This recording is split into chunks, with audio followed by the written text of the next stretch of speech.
7:38, Big 550 KTRS. Cat Neville from Feast Magazine comes in. 706 Stamon Avenue in Clayton is Jimmy's on the Park. They've been sponsoring Cat Neville since the inception. 725-8585 or their website, jimmyscafe.com for menu and directions. Good morning, Cat Neville. Good morning. How's the roads? How's the weather? It's fine, actually. All right, good. It was pretty bad when I was, like, in the shower, but then, once I hit the road. There's a lot of rain in the shower, right? Yeah. But then once I hit the road, everything's fine. All right, good. It's awful hard to check how bad the roads are in the backseat of a limousine, though. If you say so. Okay. Well, I was just saying, you didn't take the Feast... Oh, the Feast limo? Helicopter out No, I here to drove Westport? myself today. Okay. All right. I decided, all right, good. just to Why brave not? it. Oh, that's awfully nice. There you go. Let's get to a couple restaurants. What do you got? Okay, well, it is the June issue has debuted. And if you have not seen it yet, it has, as I mentioned last week, Burgers. a massive burger on the cover, and that is from Annie Gunn's. And so Andrew Mark Vitti did this awesome kind of, he has actually moved to South Carolina, but he is extremely well known for his intense love of the burger. And so this was kind of his send-off piece that he developed for us.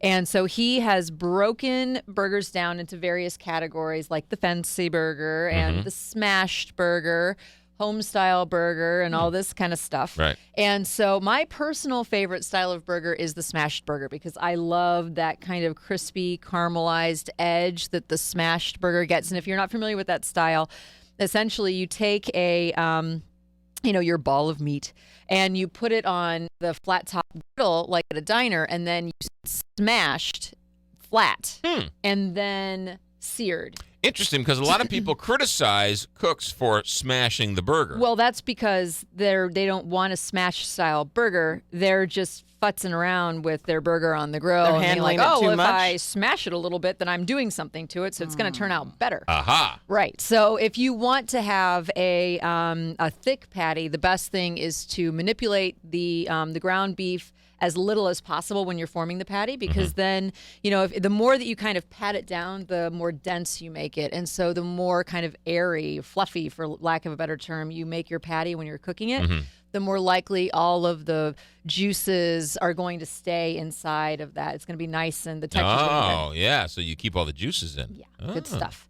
So the smashed burger, as I said, is my favorite. And one of the very best that I've ever had is at Gordon's Stoplight Drive-In in Crystal City. And the address is 500 Bailey Road, and it's at the stoplight.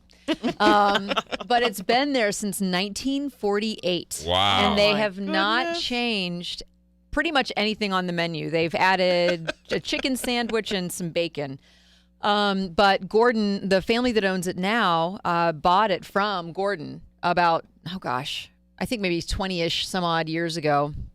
And so they said when they came on board with him, he said, I've tried to change up the menu from time to time, but, if it ain't broke, don't fix it, essentially. And so it's this really tiny diner, essentially, and you sit on these mid-century swivel stools and you watch everybody make your burger. They're Coney Island hot dogs. They deep fry the dogs, and then they put on their house-made sweet and sour coleslaw, and then they top that with their homemade chili. Again, the 1948 recipe on that chili. And so the photo that we have in the magazine is for the Quadzilla, which is a 4-patty burger.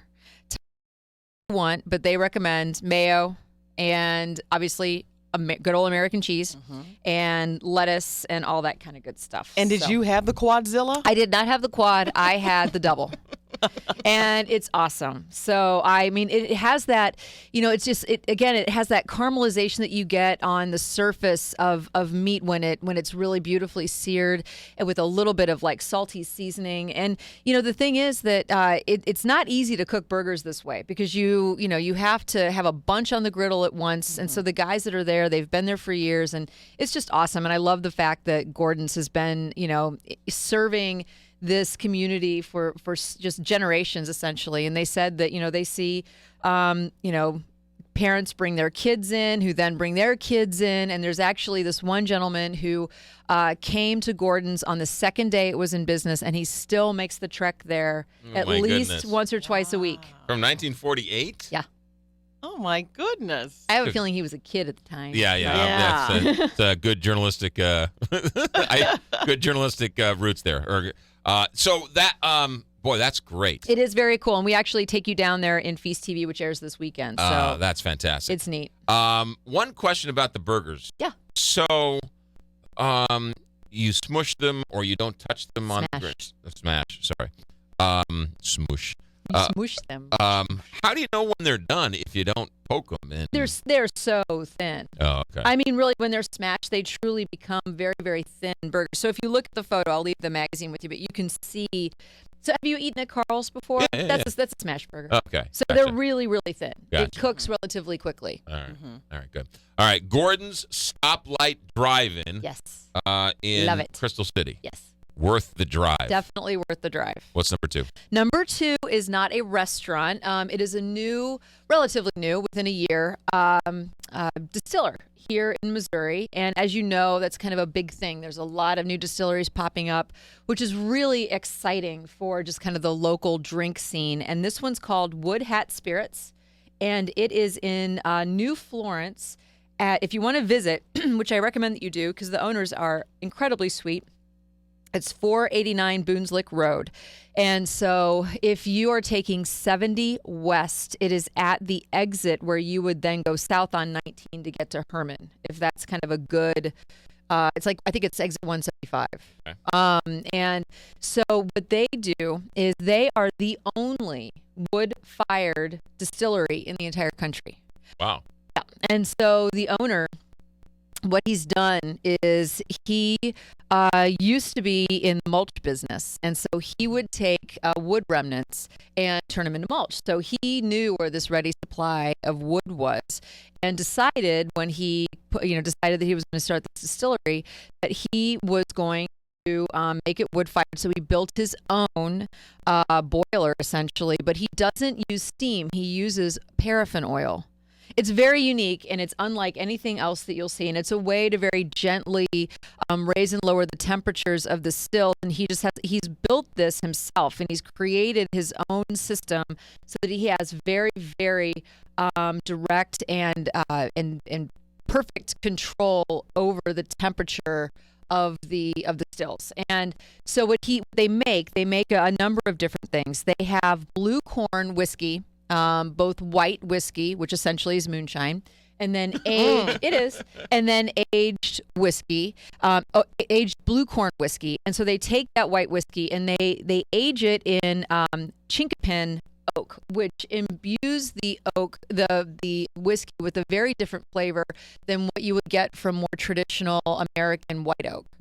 And so they have that, and then they have two bourbons, one of which was aged also in that chinkapin oak, and then they call it the Rubenesque. And then the other one is the Montgomery County bourbon, and that's aged in the more kind of well-known white oak. And it's really interesting. The whiskeys, the bourbons are delicious. They also make this berry cordial.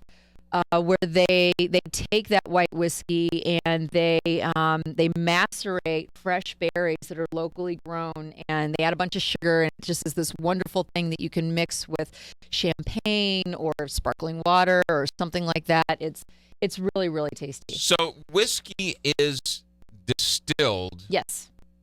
Which is basically steam, right?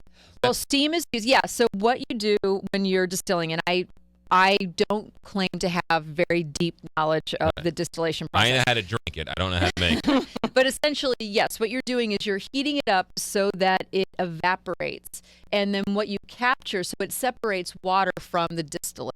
And so what you're capturing is the distillate because alcohol and water have different. So you create essentially a distiller's beer.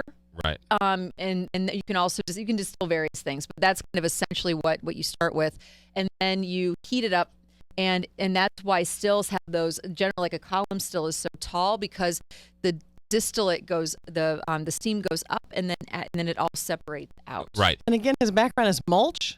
He has a lot of different backgrounds. I was going to say, how would he know how to do this This whiskey? is a man who has done various, very, very interesting things in his lifetime.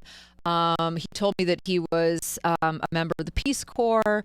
He lived in Russia for a number of years. His daughter has her PhD in the way that media and social media are impacting social justice movements, this kind of stuff. I mean, he and his wife really worldly, very traveled, very interesting people. So there's a big backstory which Sure. that we're going to be exploring in the magazine. Okay, so it's Wood Hat Spirits. Yes. Can I get this at a supermarket or a liquor store, or do I have Yes. to go there to get it? No, you don't have to go. I would recommend if you're out in that area, Yeah, stop it's just in. past Warrenton, a couple miles past Yes, Warrenton. exactly. Yeah. But I would.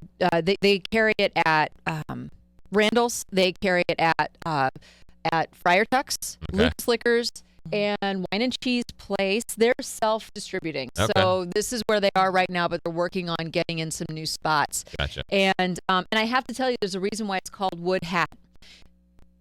They actually make wooden hats. I love this guy. You would completely nerd out with him. Yeah. And I mean, on a lathe, he turns wooden hats that end up being almost paper thin out of one chunk of wood. And Wow. he said he was traveling in Europe and saw somebody with a wooden hat, and he was like, "Oh my God, I have to figure out how to do this." And he figured out how to do this, and it's absolutely stunning. I will upload photos of the hats that I took the pictures of. It's unbelievable. I've never seen anything like it in my life. Wow, that's This really man's cool. really interesting. He's kind of this Sounds like- Renaissance man, Wow. and just charming and very, very intelligent, and just And he's making really moonshine, cool. more or less. Yes. And that's the best part is that he's not only making moonshine, whiskey, bourbon, he is making great moonshine, whiskey, and bourbon. Well, hey, you know what? You'd expect that. You'd expect it from somebody from Missouri making good moonshine. That's right. The Feast magazine is out now. Yes. FeastSTL.com is the website, and then the TV show this weekend. It airs this weekend, and I also want to mention that the Strange Donuts Days is on Friday, and you should join us there for obviously great donuts. It's going to be at Cuba Coffee headquarters in Maplewood. For information, just go to feaststl.com, but it's going to be great beer. Really great donuts, obviously, terrific coffee. So it's World Donut Day, and this is their celebration. Cat Neville with Feast magazine. Good to see you. Thank you. 851 Big 550 KTRS, all sponsored by our friends at Porterelli Cutlery, keeping St. Louis sharp since 1967. Porterelli is your one-stop shop for knife and tool sharpening, along with all of your kitchen supplies. Visit them in 1927 Marconi on the Hill or at porterellicutlery.com.